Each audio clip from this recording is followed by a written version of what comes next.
السلام علیکم۔ شفق YouTube channel کے ساتھ میں ہوں آپ کی ہوسٹ مہرما۔ نیلی حویلی پارٹ 2۔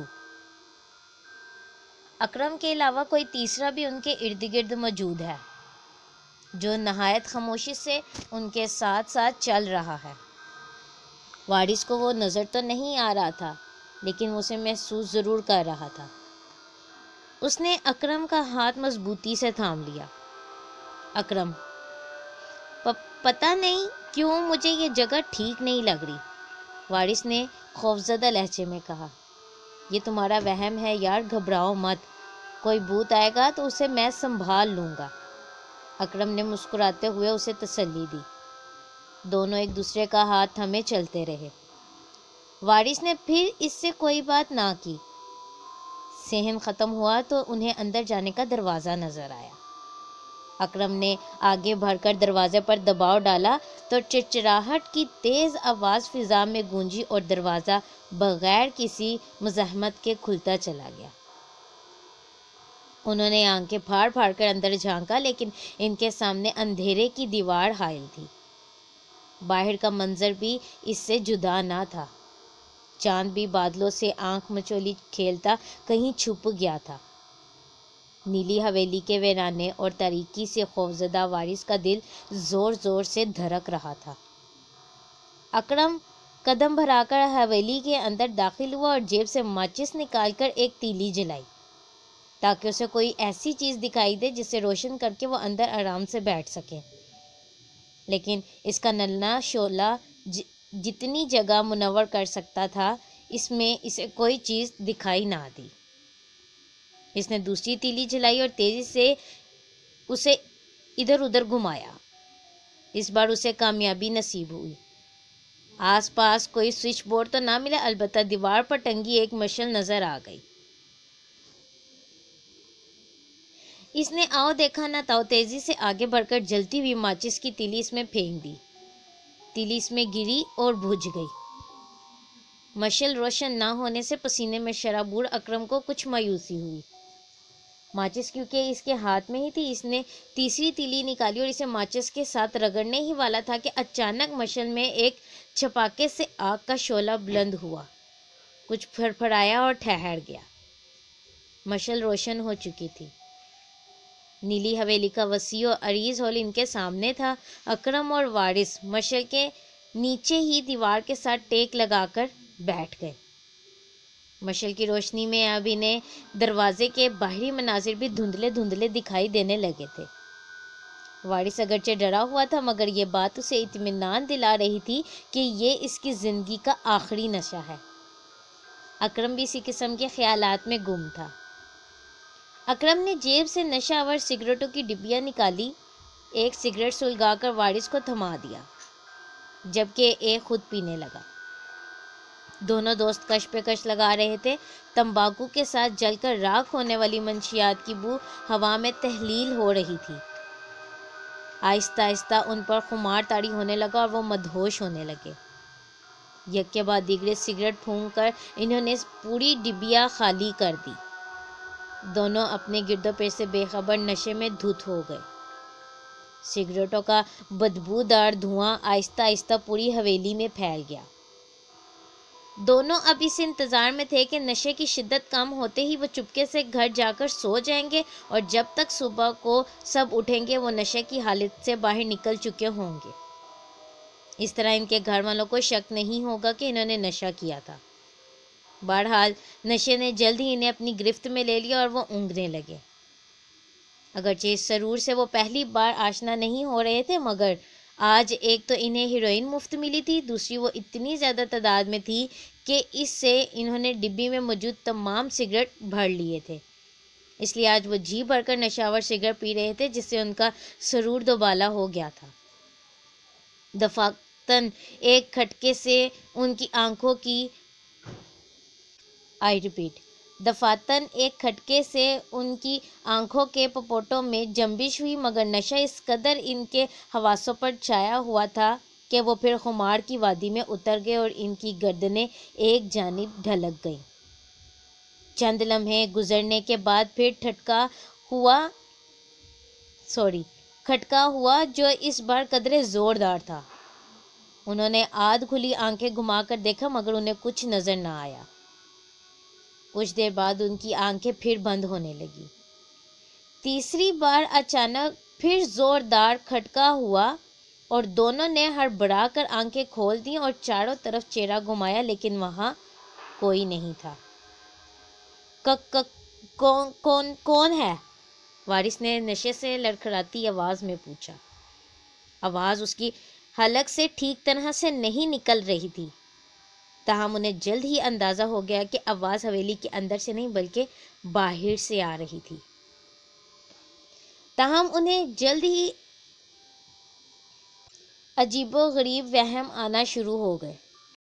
مشعل کی ہلکی ہلکی روشنی ہوا کی مزاحمت کے باوجود دروازے کے باہر بھی گر رہی تھی۔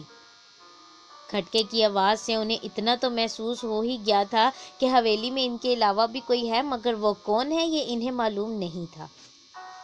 اچانک انہیں حویلی کے ذہن میں کسی کے تیز تیز چلنے کی آواز سنائی دی تو نشے میں ہونے کے باوجود دونوں گھبرا گئے۔ کون ہے وہاں؟ وارث نے لڑکھڑاتی مگر قدرے اونچی آواز میں پوچھا تو قدموں کی آواز بند ہو گئی۔ ہر طرف گہری خاموشی چھا گئی۔ اکرم، رات کافی بیت چکی ہے، وارث نے نشے سے لڑکھڑاتی آواز میں کہا۔ اب ہمیں چلنا چاہیے، بس کچھ دیر یار، اکرم نے بھی جواباً مدہوش آواز میں کہا۔ نشہ کچھ اتر جائے، بس تھوڑی دیر اور۔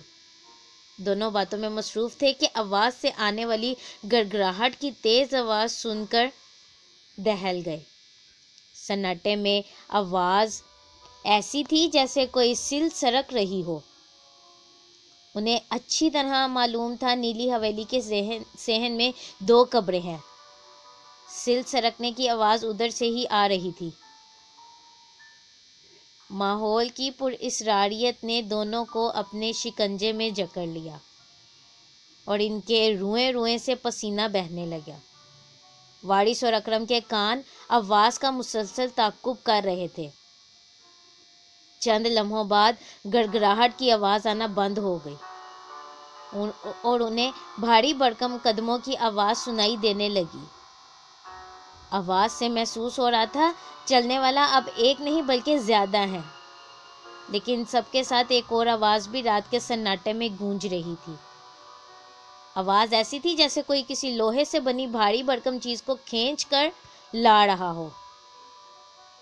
زمین پر اس آہنی شے کے رگڑنے سے پیدا ہونے والی عجیب و غریب آواز نے ماحول کو مزید دہشتناک بنا دیا۔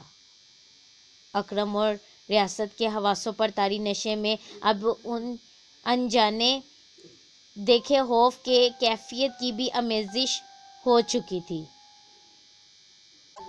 آئی ریپیٹ، اکرم اور وارث کے حواسوں پر طاری نشے میں اب انجانے اور اندیکھے خوف کی کیفیت کی بھی آمیزش ہو چکی تھی۔ کون ہے باہر؟ وارث نے ہکلاتے ہوئے پوچھا۔ جو کوئی بھی ہے سامنے کیوں نہیں آتا؟ مگر کوئی جواب نہیں آیا، البتہ بھاری بھرکم قدموں اور آہنی نشے کی زمین سے رگڑنے کی آواز اچانک تھم گئی۔ وارث نے ہاتھ گھٹنوں پر رکھ کر دیوار کے سہارے اٹھنے کی کوشش کی مگر لڑکھڑا گیا۔ نشہ بھی اترا نہیں تھا۔ وارث، تو یہیں ٹھہر، میں جا کے دیکھتا ہوں کون ہے باہر۔ اکرم آہستہ آہستہ ہمت کر کے کھڑا ہوا اور لڑکھڑاتے قدموں سے دروازے کی جانب بڑھنے لگا۔ کون ہو تم؟ دفع ہو جاؤ یہاں سے، وہ منہ ہی منہ میں بڑبڑائے جا رہا تھا۔ سامنے کیوں نہیں آتے؟ میرا نام اکرم ہے، اکرم۔ بالآخر وہ دروازے تک پہنچنے میں کامیاب ہو گیا۔ دروازے کو پکڑ کر اس نے کچھ دیر سانس بحال کی اور پھر قدم باہر رکھ دیا۔ تیز ہوا کے تھپیڑے سے اس کے قدم لڑکھڑا گئے اور وہ گرتے گرتے بچا۔ باہر خس و خاشاک کا طوفان برپا تھا۔ اس نے گرد و غبار سے بچنے کے لیے اپنی آنکھوں پر ہاتھ رکھا اور اپنی بائیں جانب دیکھا۔ تنہائی اور تاریکی کو منہ چڑھا رہی تھی، یعنی اکرم جب باہر گیا تو تنہائی اور تاریکی اور فل اندھیرا اس کو منہ چرا رہا تھا۔ پھر اس نے بائیں جانب گردن گھمائی، اس کا اوپر کا سانس اوپر اور نیچے کا نیچے رہ گیا۔ انتہائی خوفناک منظر دیکھ کر اس کا خون خشک ہو گیا۔ اس نے بلکہ اس سے پہلے کہ وہ ہوش کی وادی میں دوبارہ قدم رکھتا، فضا میں یکدم دھپ کی آواز گونجی اور اکرم کی گردن ایک جھٹکے سے اڑ کر دور جا گری۔ وارث اندر بیٹھے یہ منظر دیکھ رہا تھا۔ مشعل کی ہلکی ہلکی روشنی میں اس نے دیکھا اکرم کا سر دھڑ کے اوپر سے غائب ہو چکا ہے اور گردن سے خون کا فوارہ ابل رہا تھا۔ اس کی آواز بھی نہیں نکلی تھی، اس کا دھرم سے ایک جانب گر جانا خوف پیدا کرنے کے لیے کافی تھا۔ اکرم تھوڑی دیر تڑپا اور ساکت ہو گیا۔ اتنا دہشت ناک منظر دیکھ کر وارث کی زوردار چیخ نکلی۔ وہ بری طرح سے دہشت زدہ ہو چکا تھا۔ اس نے پوری قوت سے چیخیں مارنے کی کوشش کی مگر آواز اس کا ساتھ ہی نہیں دے رہی تھی۔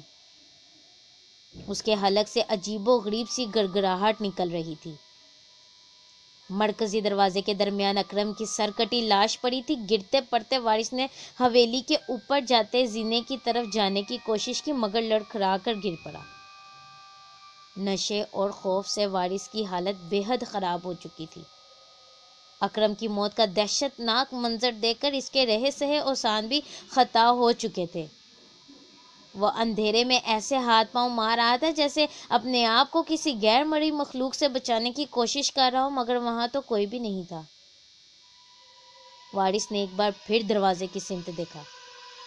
دروازے کے بیچ اکرم کی بغیر سر کے لاش پڑی تھی۔ اس نے ہمت جمع کی اور بمشکل زینے تک پہنچنے میں کامیاب ہو گیا اور سیڑھیاں طے کرنے لگا۔ تھوڑی دیر بعد وہ پیچھے مڑ کر آنکھیں پھاڑ کر اندھیرے میں دیکھتا کہیں اس کے پیچھے کوئی آ تو نہیں رہا۔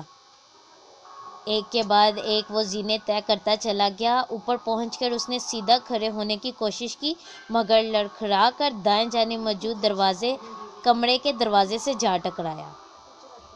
اس کی ٹکر سے دروازہ ایک جھٹکے سے کھلا اور وہ فرش پر گر پڑا۔